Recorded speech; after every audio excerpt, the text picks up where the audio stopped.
Ngayong summer, ito ang masarap puntahan. Ang init kasi ng panahon, kaya ang sarap ditong magligu-liguan. Hindi mo pagsisisihan. Akitin mo pa ang iyong mga kaibigan. Huwag mo nang isama ang marites mong kapitbahay. Baka hindi kasi magustuhan. Paktay tayo dyan. Ayun guys, dahil Sabado wala tayong schedule na trabaho. Pero maglilinis kami ng unit ni Boss Amo. Ito yung mga staycation ni Ma'am na pinauupahan. Pag nag-a-out ang guest, aming nililinisan. Itong kwarto naayos na ni ate. At ito naman flooring, akin nang naimap yan. Akin na lang dudublihan para mabanlawan. Ganyan kasipag ang inyong kaibigan. All-in-one ang tawag dyan. Akin ang pinapaspasan dahil may dalawa pang kwartong naghihintay na ating lilinisan. At itong CR na banatan ko na yan. Ito kasi ang inuuna kong linisan bago ang kabahayan. Ayan, kita mo naman. 100% enerhiya ang ibinuhos ko dyan para yan ay malinisan. O ayan, pwede mo nang tambayan. Abay, wag mo lang tutulugan. Walang electric pan dyan. At dahil tayo ay tapos na, lilipat naman tayo dun sa isa para malinisan na. Ito nga pala ay second floor, itong aming dinadaanan. Dito nyo makikita yung aking tambayan na siguradong kayo ay maliligayahan. At ipapakita ko sa inyo yung aking mahiwagang upuan na kapag iyong napestuhan, makakamove on ka sa jowa mo nung ikaw ay iniwan. Dahil sobrang init ng panahon, ito talaga ang masarap tambayan. Ang sarap maligo at magbabad dyan, lalo na ngayong kainitan. At pwede mong isama yung chicks mo na gusto makipagkita sa iyo matagal na. Dito kayo pumunta, iwanan mo na muna ang iyong asawa. Sabay sisid dito, tropa. Kasama yung chicks mong maganda. Hugis ng katawan, parang Coca-Cola. Hindi katulad ng ating mga asa-asawa, parang container kung pumorma.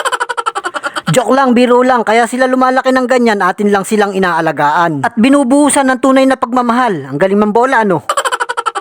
By the way guys, ito yung isa nating lilinisan. Pag wala talaga akong schedule na gagawin, si ate talagang aking tinutulungan. At ito nga pala yung aking minasilyahan kahapon na nagbigay sa akin ng sakit ng ulo. Kasi yung pagbabaklas nila, gutay-gutay at ang liliit ng ritaso. Sumakit talaga ang ulo ko.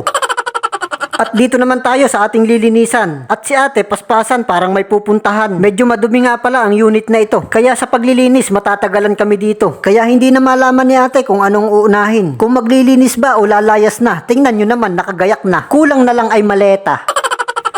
At wawalisan ko na, ang dami kasing basura. Yung mga sulok-sulok, okay na. Quality na talaga. Hindi ko pa yan naiimap ha, ang kintab na.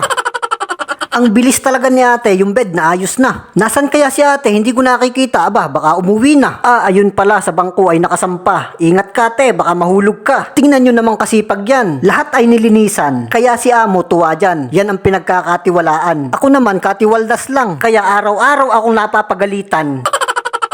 At imamap ko na para tayo ay matapos na. Sa pagbo-voice over, yung cellphone ko, lobat na. Ako pati ay paus na. Pasensya na nga pala kayo kung hindi ako masyadong nakakasuporta sa mga content nyo. Sa gabi lang kasi ako nakakapag-edit ng aking mga video. At sa umaga naman ang dami kong trabaho. Pero wag kayong mag-alala pag may time ako. Isinesearch ko talaga ang mga pangalan nyo. Kaya salamat sa mga kaibigan ko sa patuloy na suporta nyo. Thank you! At dahil tayo ay tapos na, dito naman tayo sa aking tarima. Yung gas kasi lumayas na, kaya isa ito sa ating lilinisan. At dito ako nag-e-edit ng video kapag walang tao. Mahirap din gumawa ng content dito, lalo na kapag voice over ang ginagawa ko. Kailangan talaga may pwesto. Kaya bye-bye, see you to next video. Babu, I love you!